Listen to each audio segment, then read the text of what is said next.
guys, welcome to the podcast. Yay! So, karena ini video pertama, podcast pertama kita, perkenalkan dulu nih. Nama aku Kristera Kaniatis Dalla Kantor, panggil aja Kania, oke? Aku Floreta Rosanti Wijanitya Susilo, tapi biasanya dipanggil Flo.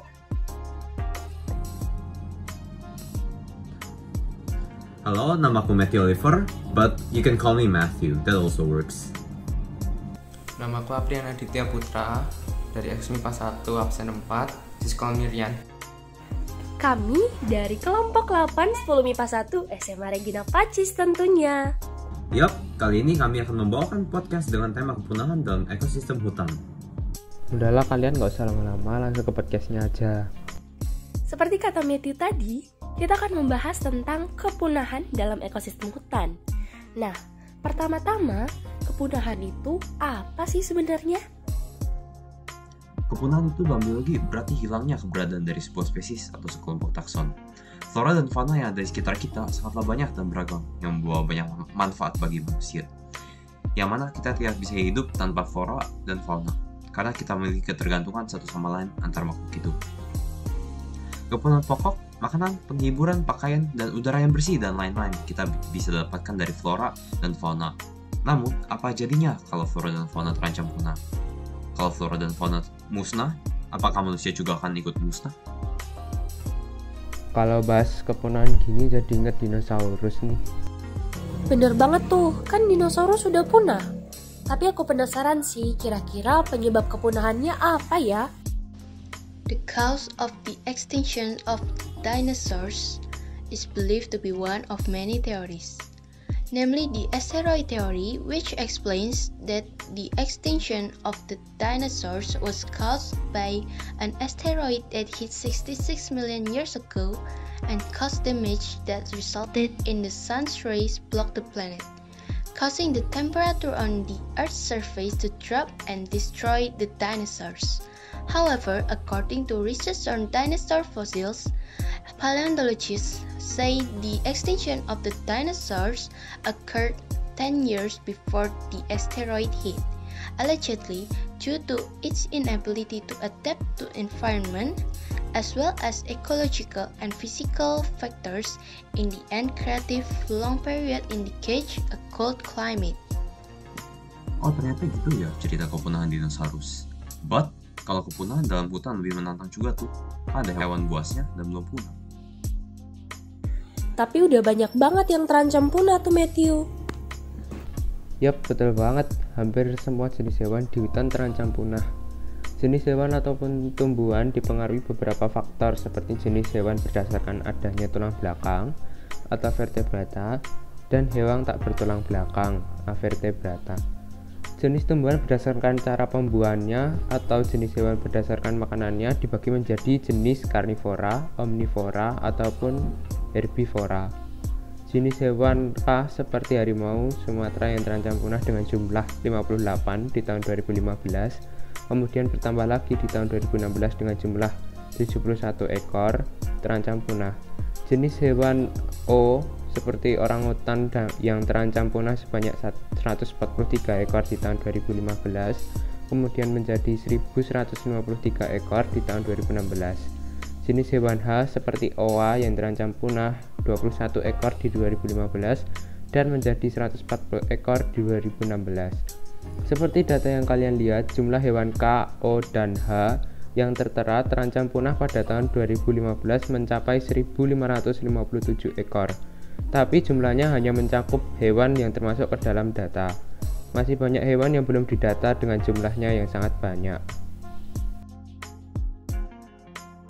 Selain hewan yang disebutkan Ryan, banyak juga nih jenis tumbuh-tumbuhan yang terancam punah. Jenis tumbuhan insektivoral seperti kantong semar sudah terancam punah walaupun belum diketahui jelas jumlahnya.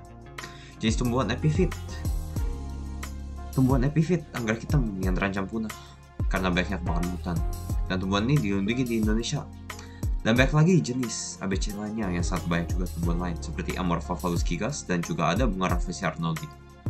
Dan dua flora tersebut memiliki populasi rendah dan sudah dalam level merah dalam tingkat kepunahan. Bunga bangkai, tumbuhan sarang semut dan lainnya yang terancam punah di Indonesia walaupun belum mengetahui secara jelas jumlahnya.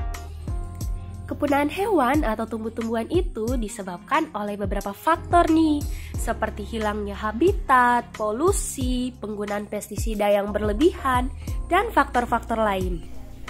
Salah satu faktornya adalah kehilangan habitat.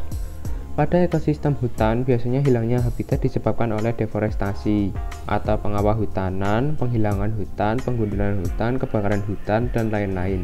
Deforestasi tahun 2018 hingga 2019, baik di dalam maupun di luar kawasan hutan Indonesia, adalah sebesar 462,4 ribu hektar. Hilangnya habitat mengakibatkan banyaknya tumbuhan yang musnah, juga hewan yang kehilangan tempat tinggal atau habitatnya yang mengakibatkan sebagian besar hewan musnah. Kehilangan habitat bagi keanekaragaman hayati di hutan disebabkan kegiatan deforestasi seperti yang dikatakan Rian barusan. Kegiatan deforestasi dilakukan manusia karena populasi manusia yang terus bertumbuh secara eksponensial, yang berarti sebuah model pertumbuhan kuantitas, yaitu saat tingkat pertumbuhan sebanding atau proporsional dengan besar kuantitas itu sendiri.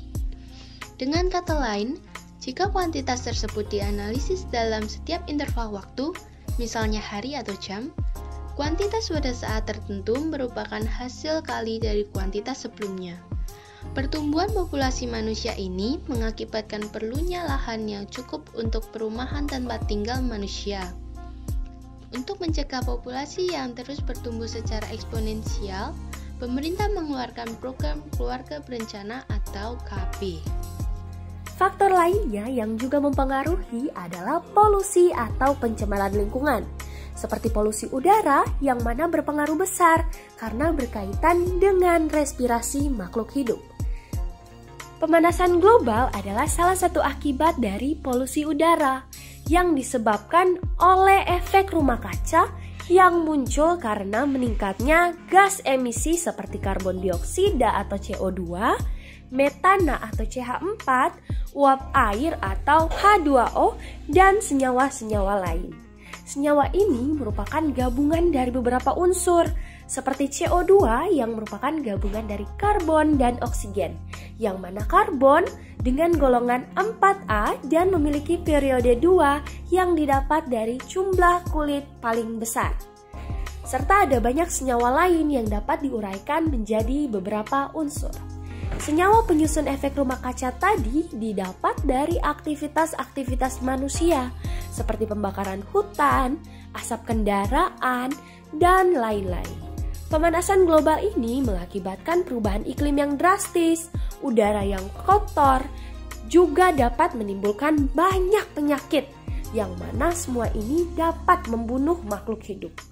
Gak bisa nih dibiarkan terus-menerus, kepunahan ini membawa dampak buruk bagi dunia, terutama pada ekosistem hutan yang mana sebagai paru-paru dunia.